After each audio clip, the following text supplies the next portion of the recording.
and I learned a lot. So I have a few questions here for you. And my first question will be that we kind of see that these technological inventions are done by the white. And even if they are done by black men, they are done by black men who are not in Africa. They are done by black men who are outside the country. So you find out a Ghanaian who attends Opoku school ends up in Cornell. I went to Opoku school. Yeah. The only boys' school in Ghana. Some people call them Opusco, but I beg to differ. They call us Opusco. Opusco, wow. It is only Preco people from Prempe who say that. Let's not start SHS wars, please. Thank you very much. Our curator went to Prempe. I think that was for you, Preco. Oh, sorry, Prempe College. You did? I would never have come. Right. So you find out that these people are brilliant young minds who thrive when they go outside the country. What do you think, first of all, is the biggest reasons Ghanaians can't be big in Africa technologically? Or why do you think these inventions are not the order of the day as they are? Okay, so two things. First one is a prophet is without honor in his home, period. In my journey, I've had the privilege to travel a little bit of the world. You know, the way I want to go, I've not gone yet, but I've seen a little. And I realized that whenever you're away from home, the kind of reception and the kind of attribution that the environment gives you is very different. So that's one. Two is we do not have an enabling environment for innovation. Our biggest bottleneck is policy, government. Policy is probably the biggest bottleneck to an innovative environment, right? Think about it. If you're a young person right now and you had Jack Andrika's invention, which cancer research facility will you send it to? Noguchi. Hi, Jesus. So that's the point.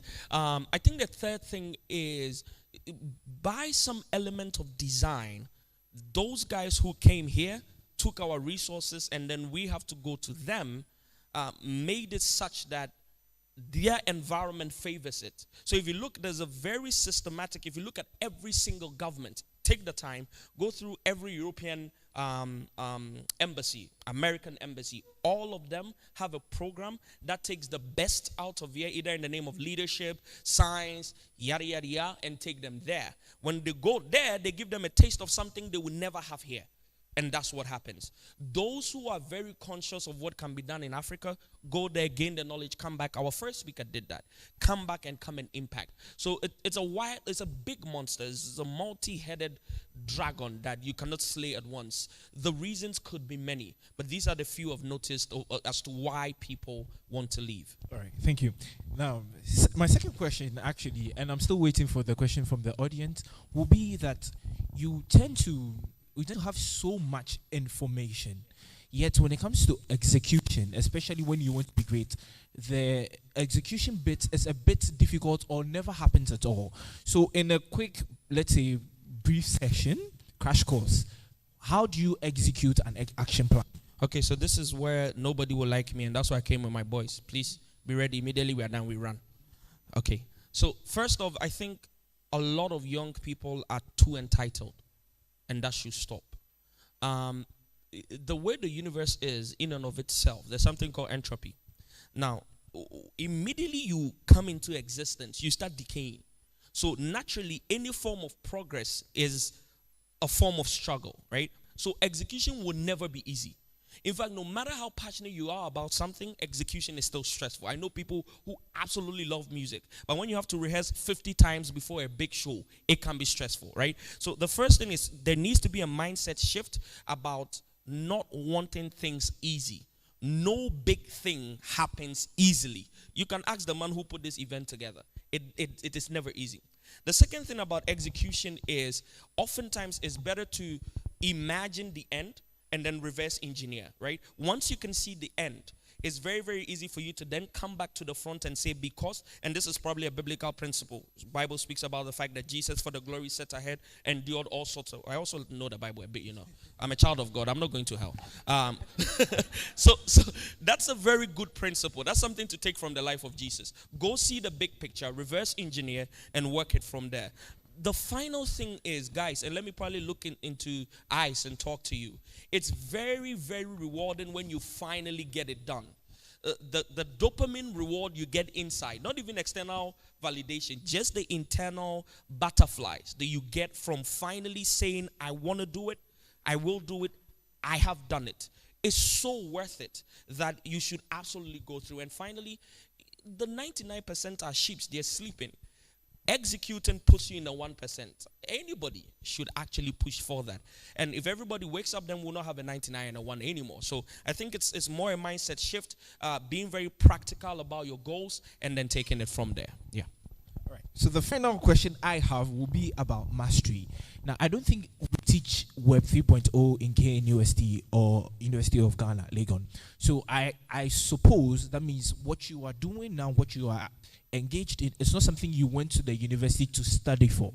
Now, there's a challenge for the generation where, let's say, for instance, you study medicine, you're interested in tech.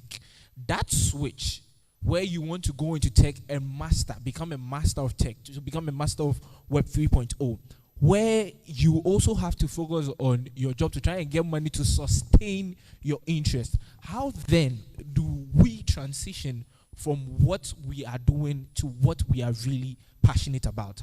What were your keys? What helped you? So let me give a disclaimer. First off, I don't have all the answers, right? And nothing I say here should be taken as law. But personally, I did Opoku. I went to University of Ghana, studied psychology for 4 years. I was the worst example of student you ever have. So anything education, count me out.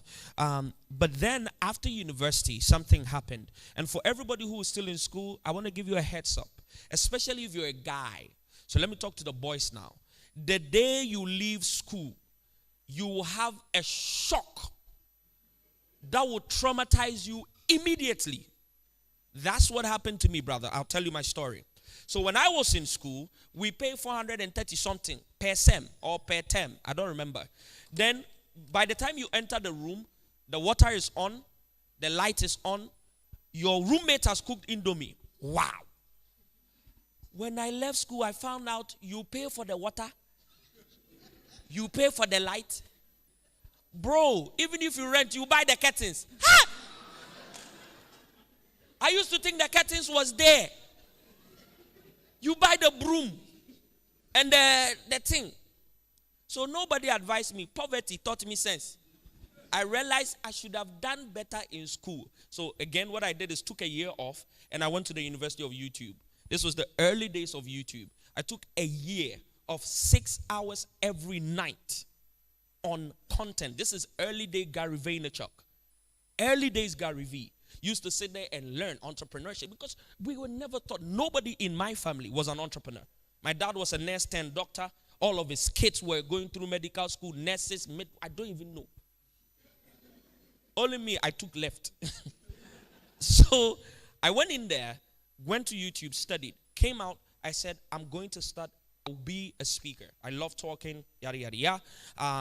And then I said, I want to be a speaker. They looked at me and said, but we came from UHAS with you. You don't know anything about entrepreneurship.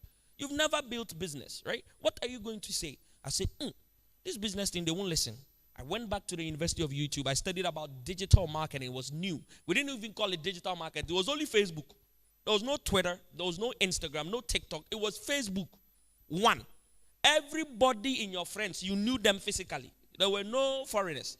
So it was Facebook marketing, right? That's how it started for me. So I think the first thing is we need to understand that information has now become free and ubiquitous. You can find it everywhere. The second thing is that because of that, it comes with the discipline of self-teaching. If all of your education is based on what you learn in the classroom, you're preparing yourself to be a colossal failure, period. Education needs to go beyond classroom. Grab what you need to grab for your profession and then learn by yourself for passion. Let the profession hold you whilst you're transitioning into that place and get it done. For some of us, we didn't have profession, so this was do or die. This had to work. By God's grace, we're okay. We're not too sure what tomorrow holds, but right now, we're okay. So maybe the final thing I'll say to that question is there is no one size fits all for everyone. We're all going to have to start the journey, hit some roadblocks, iterate, and go back. But again, once you decide this is what you want to do, it has never been possible to do it in any other generation than in our generation. And that's what the speaker spoke about. His next book, he can create a whole TV show out of it on YouTube and monetize it. He can create a whole audio series as a podcast, monetize it. He can do a whole book tour, right? So those things couldn't happen. Book tour, where are you going? Nobody knows you. I was in Domahinkro. Newspaper will reach you on Friday. We don't use it for reading. We have other higher purposes.